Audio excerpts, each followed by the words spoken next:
Good morning, good evening, good day, greetings, and salutations. And might I add, a very healthy and comfy welcome to the Safe Room featuring Security Side Quest. My name is Tristan Watty, and I am joined by the great, the good. You saw I switched to G. Yeah. But I was still going to add in a marvelous Russ. Yeah. How's it going, Russ? Hey, how's it going? It's going great. Bit of a crazy day, but when is it not, right? Exactly. It's Monday, so of course it's a crazy day, right? It's a fun day, right? Yes. So for you first-time joiners, thank you for joining, one. But two, again, my name is Tristan Watty. I am joining from the professional services team of AWS, where we help customers to accelerate their journey to the cloud in a secure manner, fashion, and way and form. And I am joined by, who am I joined with? I'm Russ. I'm from the customer incident response team. I don't really want to see you in my day-to-day, so yes. Unless you really need it, then please feel free to reach out to CERT. But yeah, usually not exactly.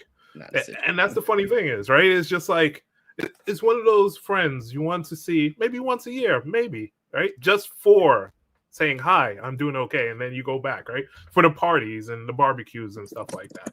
But you don't want to be like, oh, it's Tuesday. Why am I talking to you right now? Yeah, ideally not.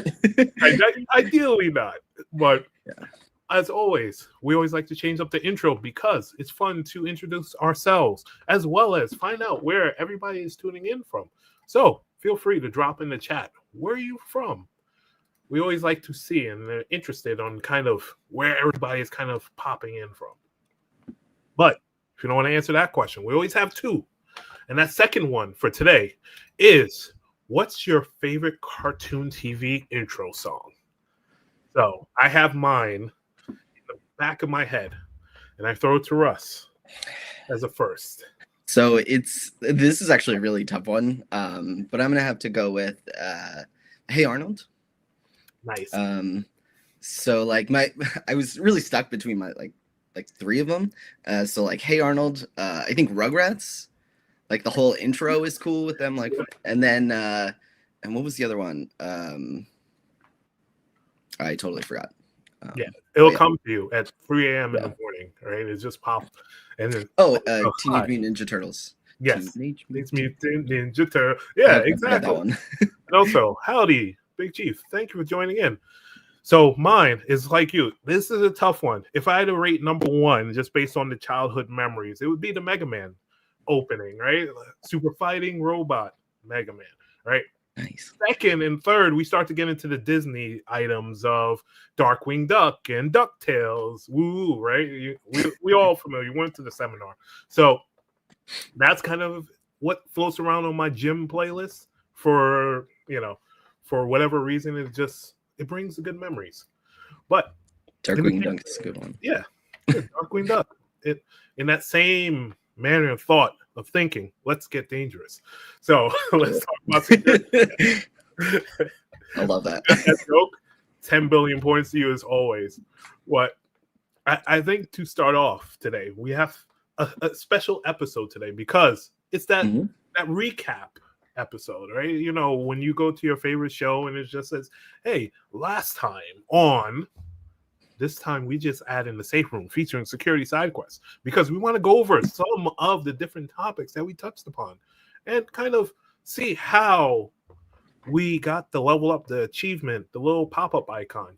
So we have to recap the story so far with some of our great highlights and favorite moments.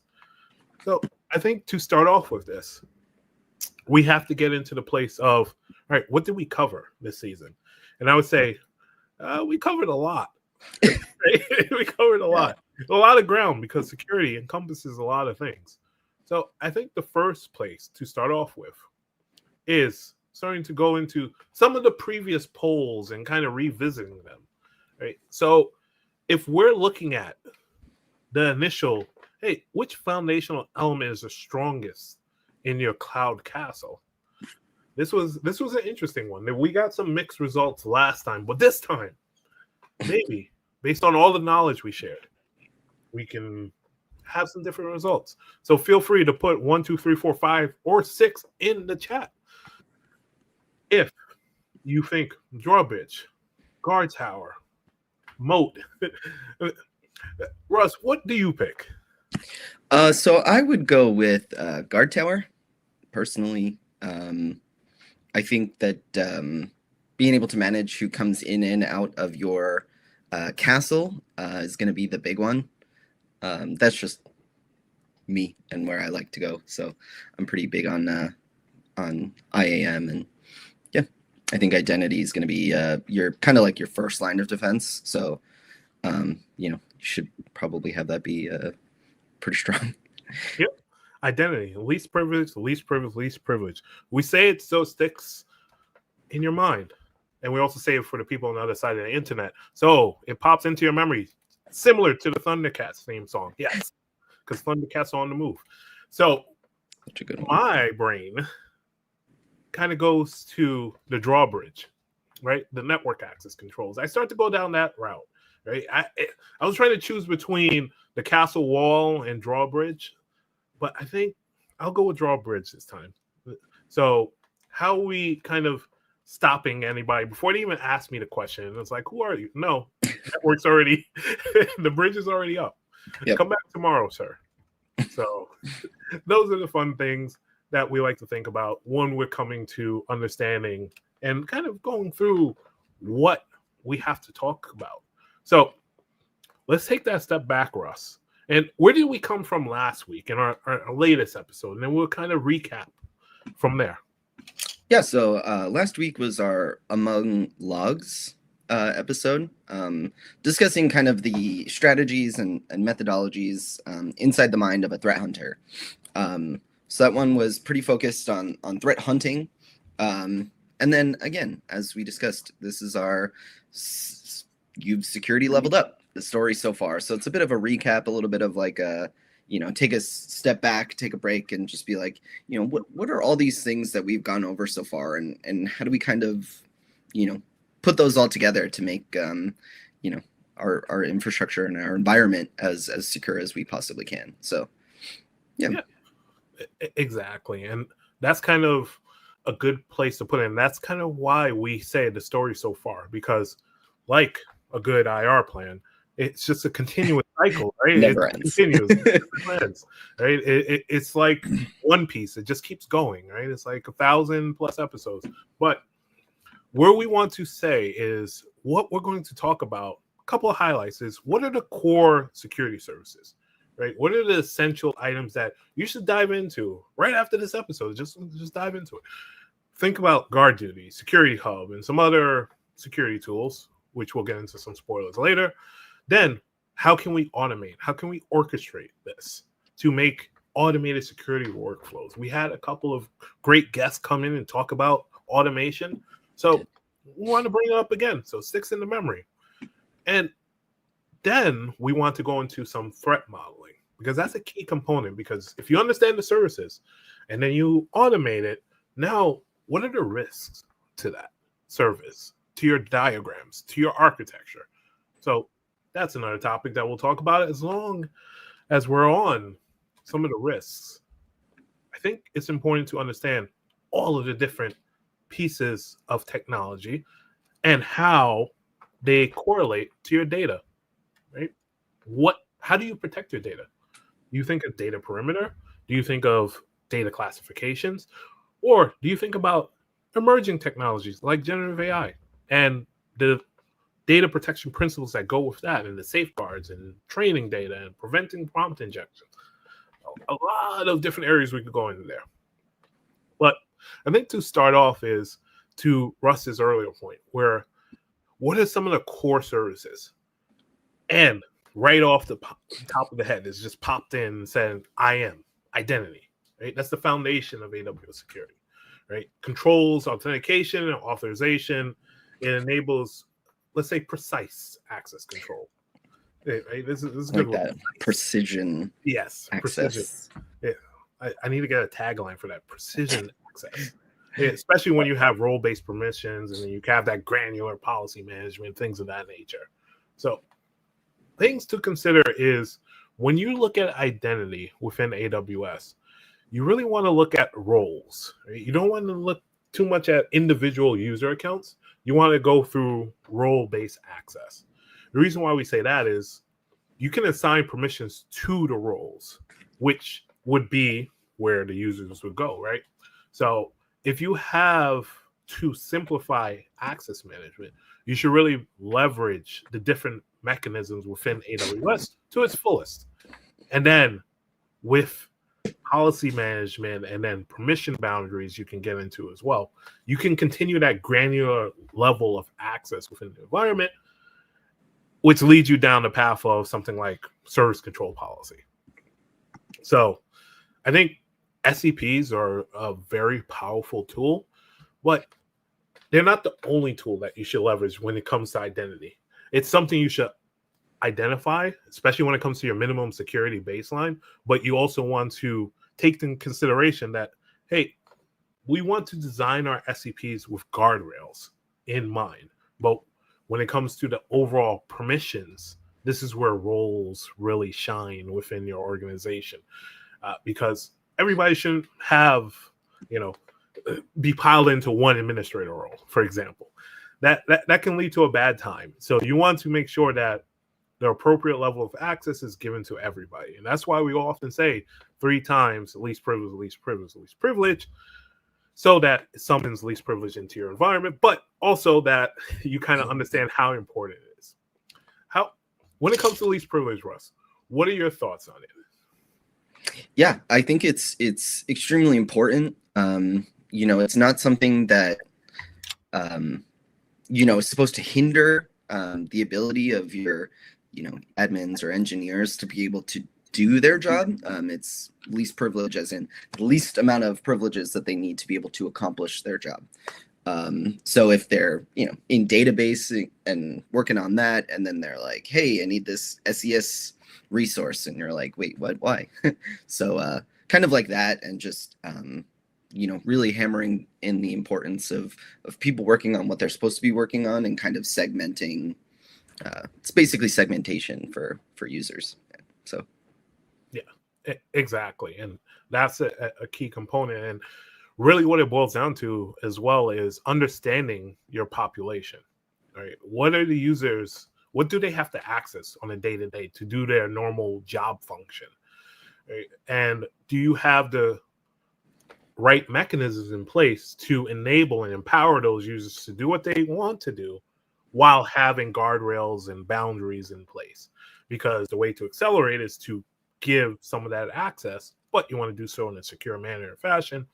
And then that's how you start to get into understanding, okay, this is my AWS organization.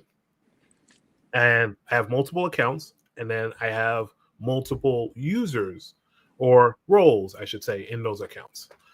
And it kind of sets up a foundational approach. And we can get into kind of the security controls and guardrails and compliance standards. But first, I have to say hello to Victor. Thank you for joining, as always. And I think part of the conversation is what is your comprehensive security strategy, or as I like to say, your target state security strategy for your environment? And it starts with understanding. And I can't say that enough, because I've seen organizations and customers and kind of the way they approach it is, hey, we have this outcome that we're trying to achieve, and we need to do this really fast. So we have to give access to this person, so it doesn't slow anybody down. And Russ, how many times does that kind of work out when, just give access? It's not great. Yeah. I'm not going to lie. Yeah. I've seen it a bit. So. Yeah. And it's often, that's how the stories are told, right? It's just, hey, we were trying to do something fast. Mm-hmm. So we needed to grant access to this person. And sometimes what happens is that person did the initial item they needed to do, but then maybe they left the company. Maybe they changed roles or something along those lines, and they still had access to whatever system they were working on, which could cause issues, because what happens? That person no longer has least privilege because they still have access to do whatever they were doing before. And if we're talking about databases, or if we're talking about modifying some type of app, you can see how your attack surface kind of gets a little bit wider, because now you have to consider that this user has access to something they may not have known they needed access to, right? And another piece that I'll quickly mention is JIT, or just-in-time access, which is a big component of just understanding, hey, this user needs access for this period of time, and then that's it. It goes away.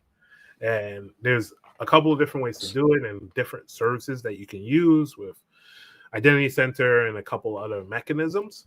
But it's something, as you mature your security posture, I think customers need to consider within their environment after you get some of the basics, the baselines in place, right? With SCP policies and IAM roles and separation of duties, those kind of things. So I think the next set of items, once you get the identity portion, and we always like to take it slow with the identity, but let's talk about the next item is like something like Security Hub, right? What's your security posture management system look like? Right? Do you have a view into what's happening within your environment? And do you know if something like PCI DSS or CIS or NIST policies are being followed? That's an interesting item. So we have a question in the chat. The best security strategy, the endpoint management or zero trust infrastructure. And if you can have the remediation script for anything else, and you could build the entire infrastructure just with a script. So the way I understand this, and correct me if I'm wrong, Victor, you're saying the best security strategy, or are you saying picking one with endpoint management or zero trust? Or are you just saying overall, this is kind of the approach to do it? So if I were to answer is yes, you want to have endpoint management in place as well as zero trust, yes. So when you think of how your environment is set up is the key component of this, right? So how are users accessing on a day-to-day basis? Do they have like Bastion hosts or something like that within their environment? Are they accessing through laptops? Are the majority of users remote? Because all these go into, hey, you have to have different mechanisms for your environment. This is where it kind of gets custom tailored to your user base a bit. There's some best practices, especially when it's zero trust. You could think of Amazon verified access as one of the mechanisms where if you're trying to go down the zero trust route of making sure that, hey, there's checkpoints at every place that this user tries to visit. And then from endpoint management, then you get into, hey, systems manager. Are you talking about the servers? That's another mechanism, but it's a combination of different services. I don't know, Russ, what are your thoughts? Yeah, I agree with what you're saying, and but I also think that Victor makes a good point, because sometimes things outside of our control happens, and God forbid some sort of 0 day or whatever. I think you should be able to rebuild your infrastructure, with a script, as much as possible. It also depends on the environment and how mutable your environment is and how much it's changing, and if you're spinning up resources or ephemeral resources and stuff like that, maybe it won't be quite as simplistic as all that, but having some sort of backup or restoration process, I think is super important. So just on that last part of that comment, I think that's a good point. Yeah, definitely.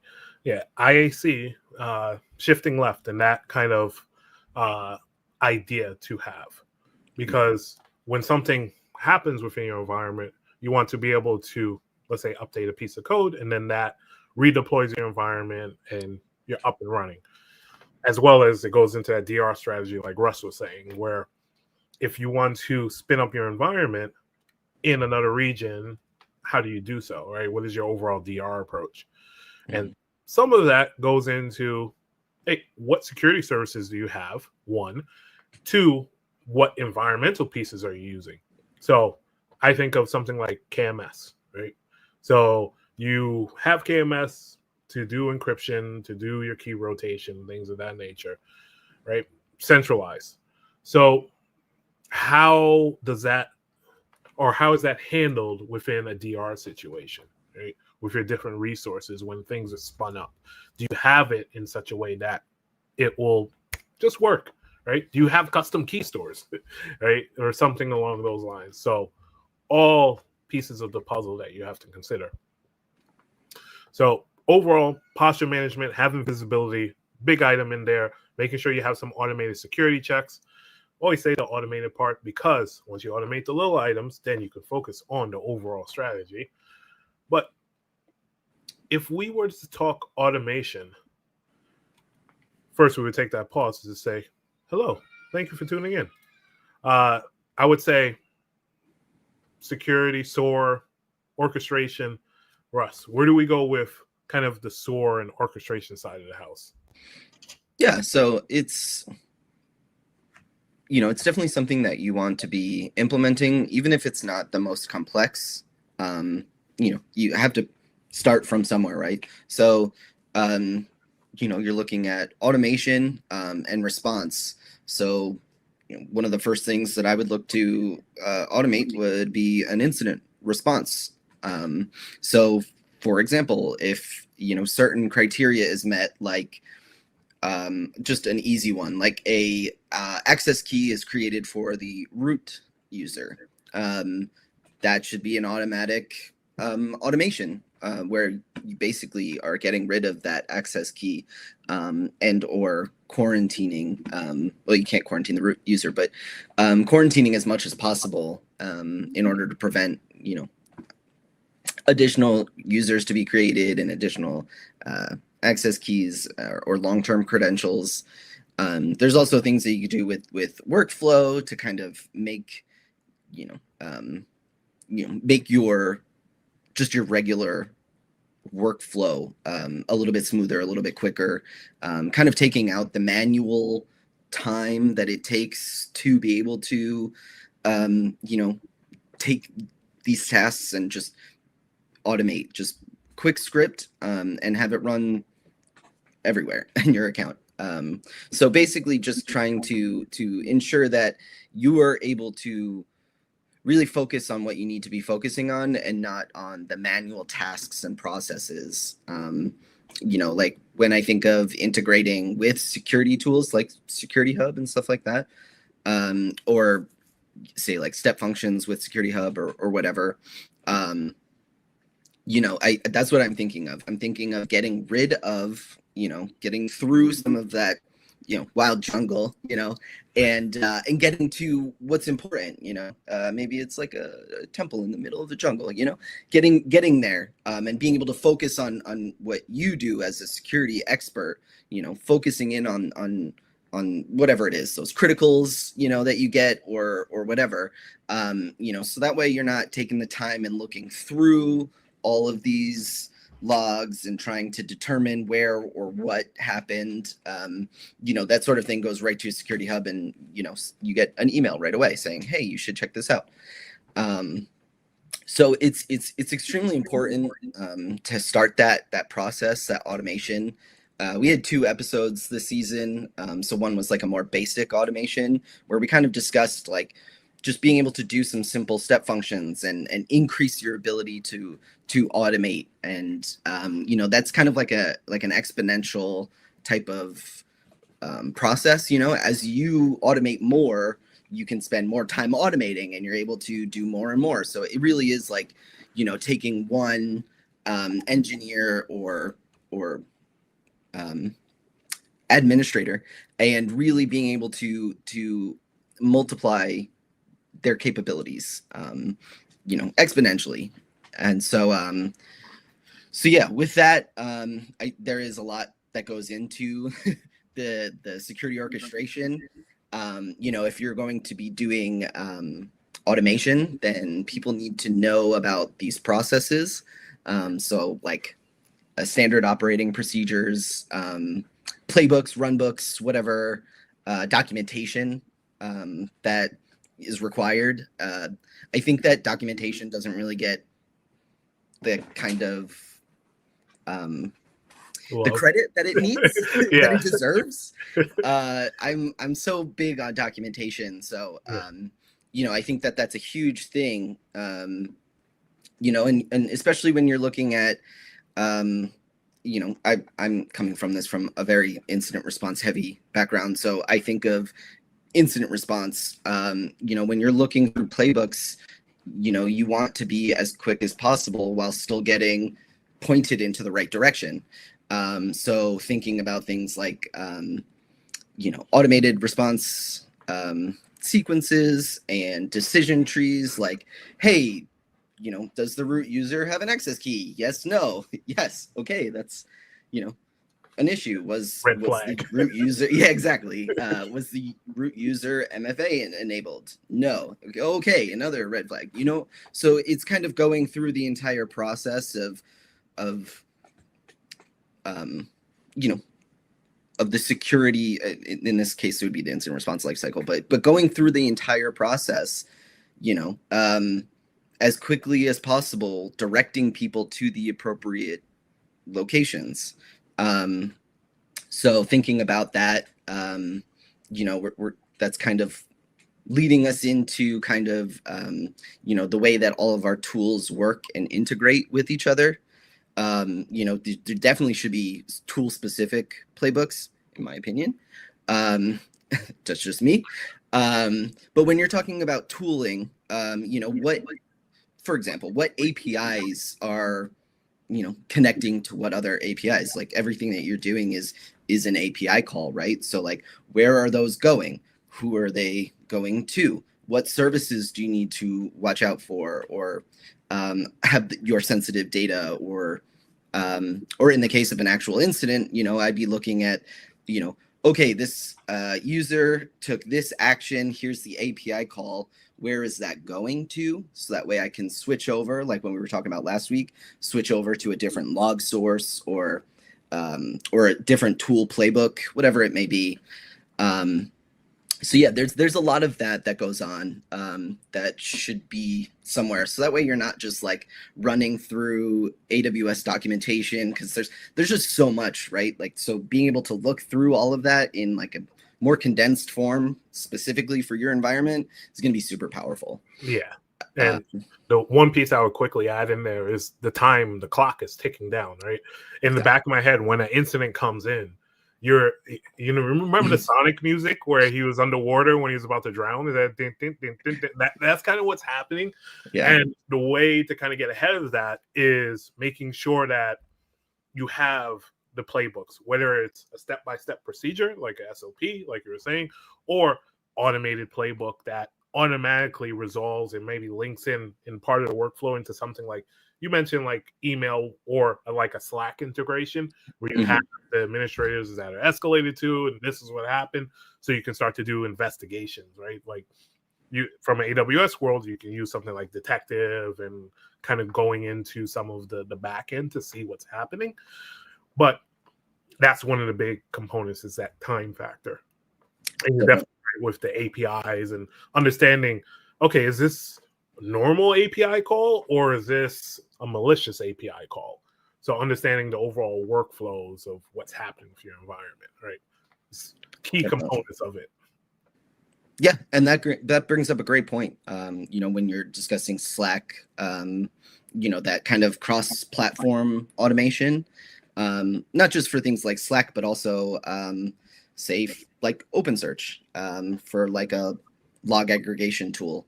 Kind of automating those processes, as well as, for example, your on-prem, tooling. So how does, say, your cloud servers and network talk to your on-prem?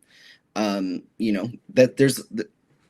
there is a lot to consider. So just breaking it down piece by piece in order to make it more digestible, not just for you as the engineer, but for the entire team, the security team, for leadership, for people that are not security experts, kind of breaking things down and being able to, which brings me to our next point, which would be metrics and reporting. So how are you able to get this information to who it needs to get to? So, just thinking about, incidents, like who needs to know and how quickly. You should have an incident response plan, right? Yeah. So please have one. And so that way your dedicated incident commander is listed and named. So that way you're like, okay, hey, just got to page the incident commander because they need to be aware of this. We have a response time that we need to kind of get to. So, and then just in general for tracking the incident, doing like after action type of things, like how can we get better? You need the metrics to be able to show that, like how long did our response time take? How long until it took us to contain? How long until we were fully remediated? What made maybe one step longer than the rest of them? Why was our response time immediate, but our time to contain was a week? So there's a lot that goes into that from the security perspective, but there's also the from the incident response perspective, but also just for compliance. There's a lot that, and look at Security Hub and all the applicable ways that you can track this sort of information. But just being able to automate that, say for like a quick use step functions, because that's what we used in our automation episode. But even just a simple automation like, hey, this report is ready, and have it email to your compliance officer or, the whatever leadership executive VP is in charge of compliance for this specific area. So there's a lot going on. And there's a lot that you can automate. It really is mostly, up to you, how far you go, and whatever you can come up with is really your limit. Yeah. And it's funny to address Victor's comment is scripts are cost effective. Yes. When they're one, implemented right, and two, try to know what the overarching outcome is supposed to be for the script, right? So what are you trying to automate away? We talk about automation, but you have to have an idea of all the scripts running in your environment, and then you can have lambdas, you can have step functions, you can have a bunch of stuff. But understanding the overarching security posture of your environment is very important, especially when it comes to, okay, I have, let's say, log aggregation. If we go that route, maybe I have logs on-prem that I want to send to the cloud. Do you send all of the logs to the cloud? Or do you have a script or some mechanism to say, all right, highs and criticals go over here to the cloud to be, consumed by something like OpenSearch, right? And maybe you have the rest of the logs go somewhere else, right? These are just mechanisms that you have to look at. So it's all good points. And as we take that step back, as we always like to do, and start to get into, some of the things that help guide us, we always start to go down the route of what are the legendary approaches, or should I say, as SideQuest legend has it. And with that, we start our good old SideQuest. So when we go on the SideQuest, what is it? Oh, it's diving into a customer or what did we learn over the last 19 episodes? It's been a while. So let's just a little bit. So let's draw some context into it. But first, let's give a round of applause for us being 19 episodes in and feeling like it was yesterday. But back to the side quest. We always got to pop in and pop out. So imagine this. Let's tell the story of a tale. One person, one destiny. I could do my announcer voice, but I didn't have enough coffee yet. So think of your normal security story where you have security leaders maybe awake at night because something looks perfect on paper, but reality, there might be a different tale that's being told when you go through all the different PowerPoints. Because despite millions have invested into security tools and dashboards full of green lights, the security team can stumble upon something that's chilling. There might be a revelation when they do a routine. Be ransomware. Routine, cloud review, or ransomware, depending on your flip of the dice. Because hidden beneath the layers of seemingly normal, let's say, permissions, because we talked about it today, there may be an unsettling truth about the overall AWS security posture.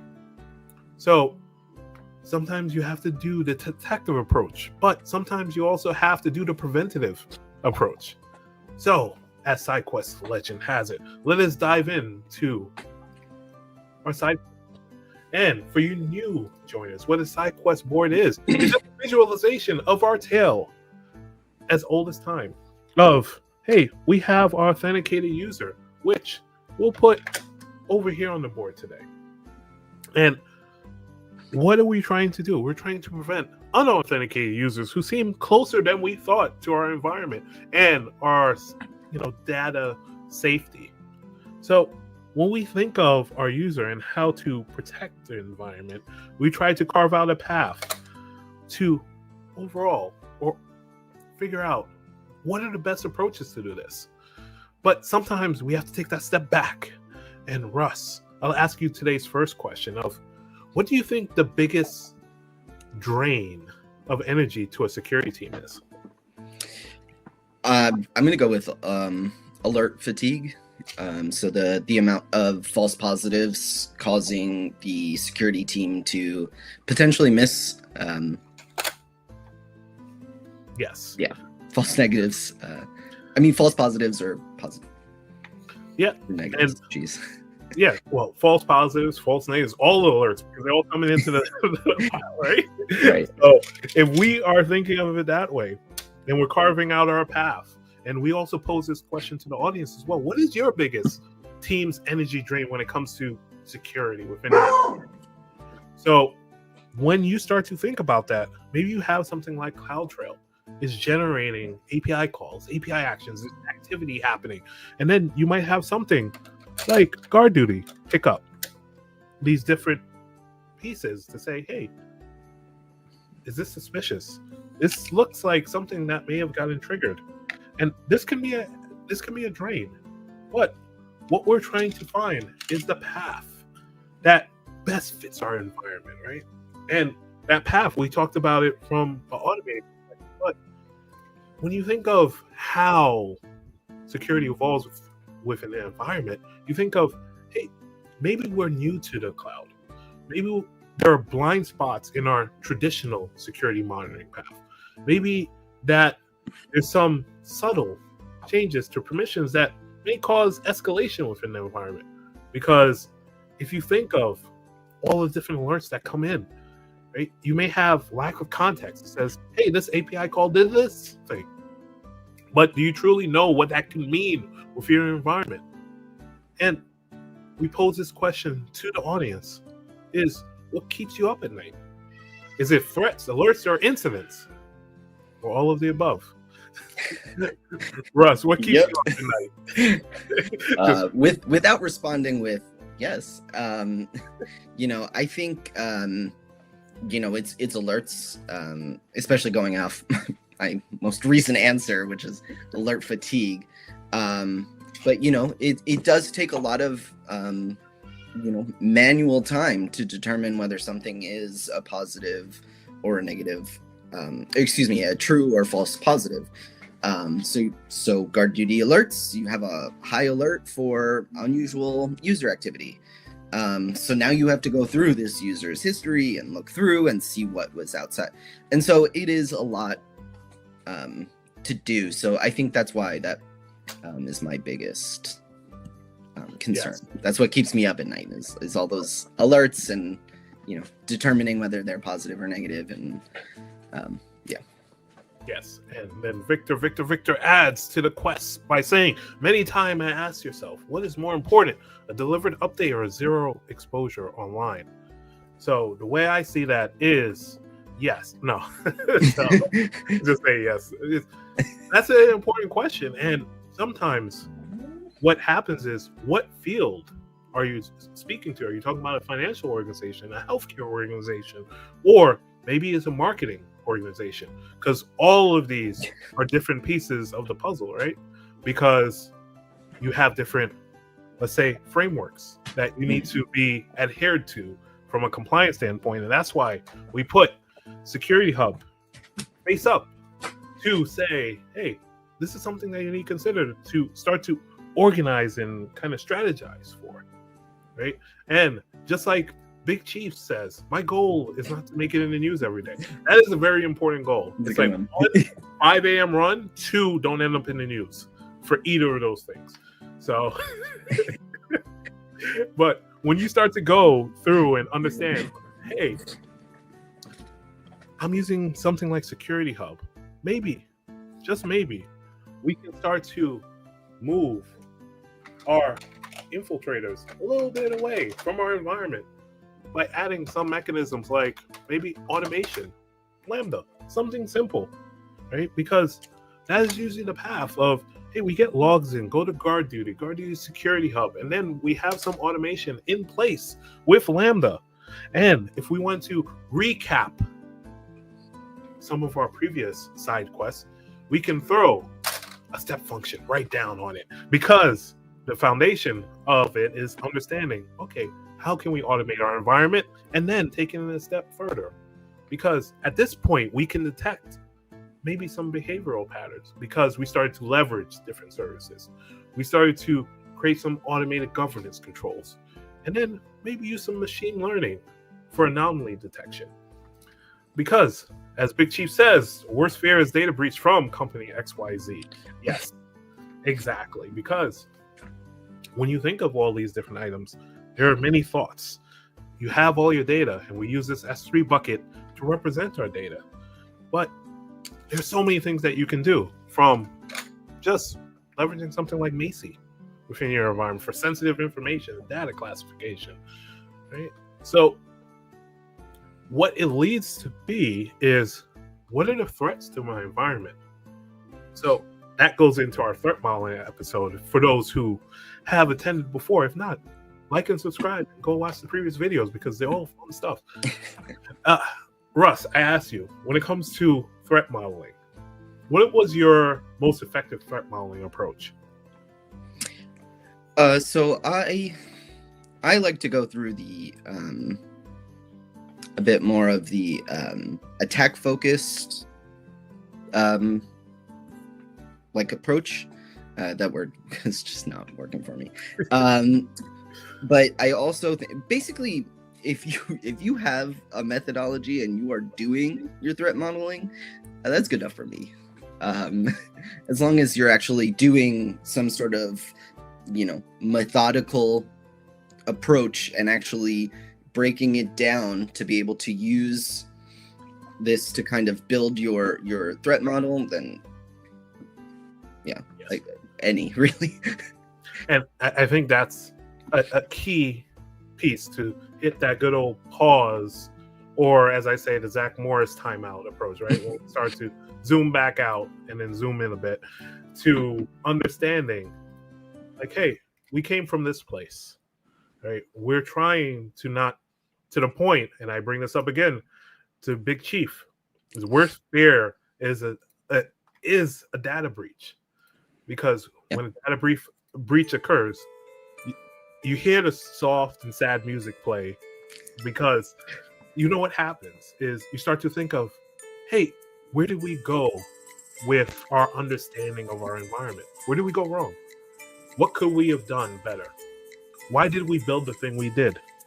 And the key component, or I would say point, is what you want to do is get ahead of this by taking up something like threat modeling. So you quiet that sad music in your head and start to go through, hey, I know some methodologies, to Russ's point. What can we use to continue on improving our environment? So if you think of, let's say, threat modeling, and let's take the STRIDE methodology, right? It's just a structured approach to identifying security threats and categorizing them appropriately, right? This essentially helps teams evaluate and address potential concerns, right?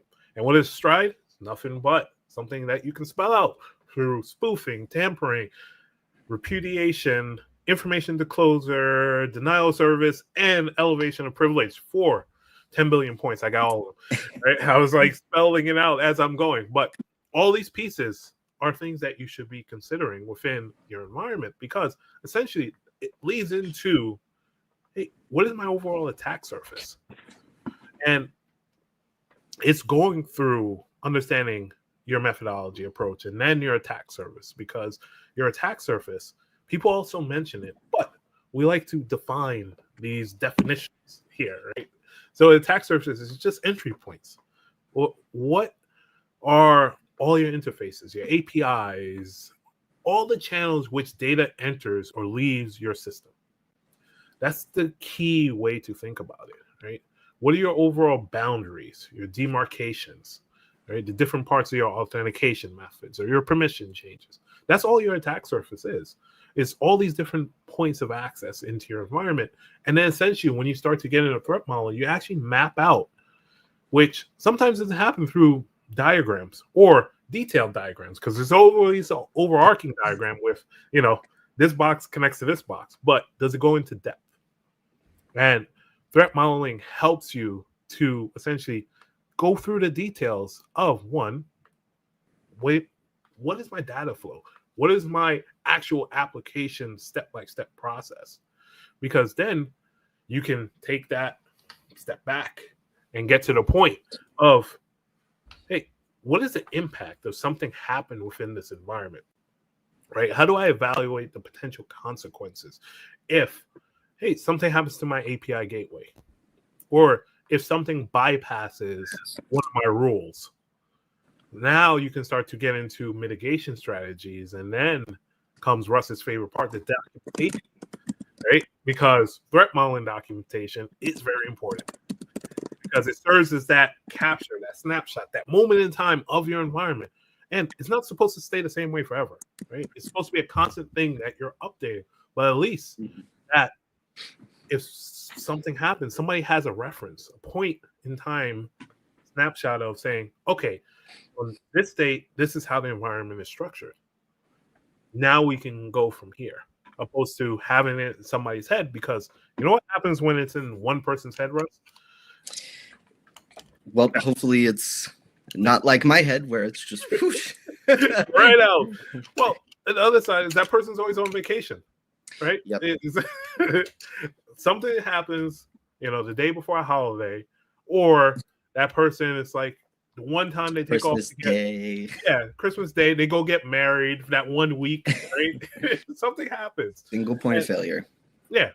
And that's why you want to have documentation. You want to have trainings. And I always say for incident response, having tabletop exercises helps to bring out the understanding of these gaps within your documentation, right? So, like Robert says, when he had COVID, only him and the person up top knew it, then that is a problem. Because when you start to go through and as your environment matures, and you go from maybe a small size to a mid-size to an enterprise level company, the more of these you have, the more risk there is to your overall environment. Right? So these are different points to consider. So as we start to evolve in our understanding of new and emerging technologies like generative AI, one of the core concepts is just data protection. So if we did threat modeling, then you take it a little bit a step further to, hey, data classification, and then understanding those core components, right? So when it comes to data protection, Russ, what is your thoughts on that?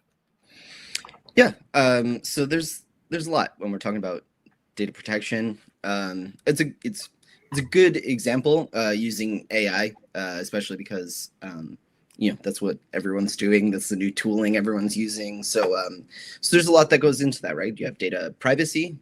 So like, the importance of handling, your critical or say PII information.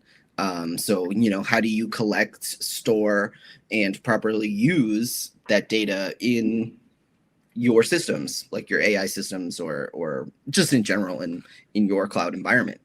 And so that kind of has you determining whether you need that level of data. I know, like, for example, like a lot of smaller companies won't store any credit card information, so that way they don't have to deal with some of the compliance aspects of handling credit card information.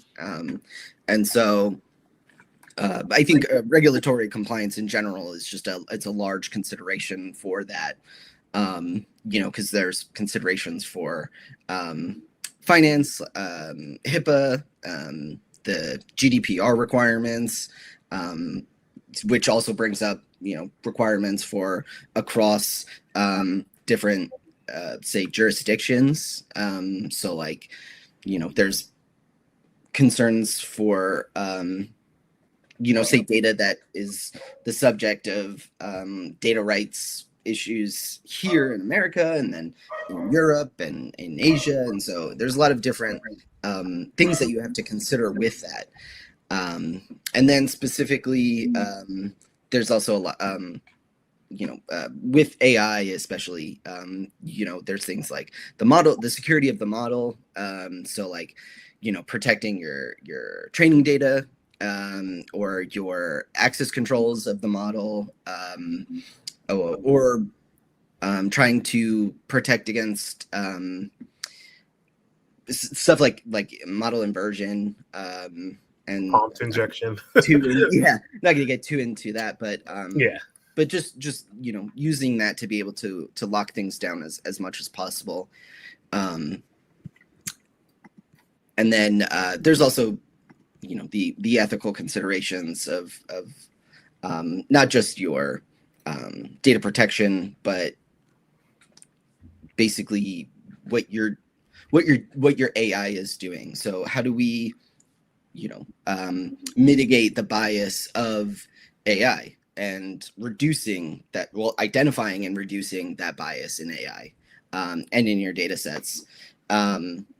The transparency, so how your AI, or whatever methods you're using to achieve that task, like how is that happening, and then just addressing the challenge for who is the clear owner and who is responsible for the deployment of these AI tools and your data. And so there's a lot that you have to kind of consider, like at large, and kind of rapid fire through those. We just don't have a lot of time.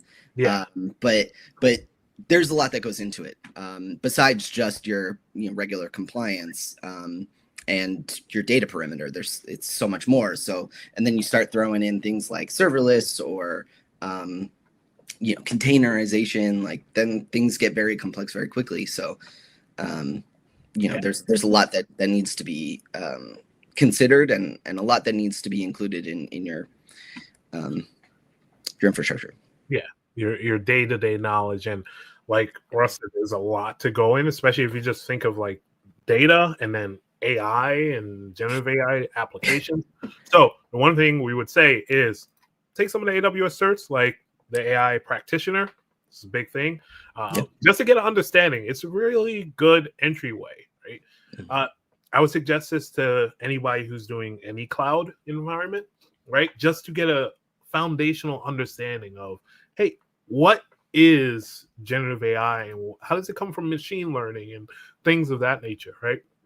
So the other piece that you can do is you can go on a couple of, knowledge quests.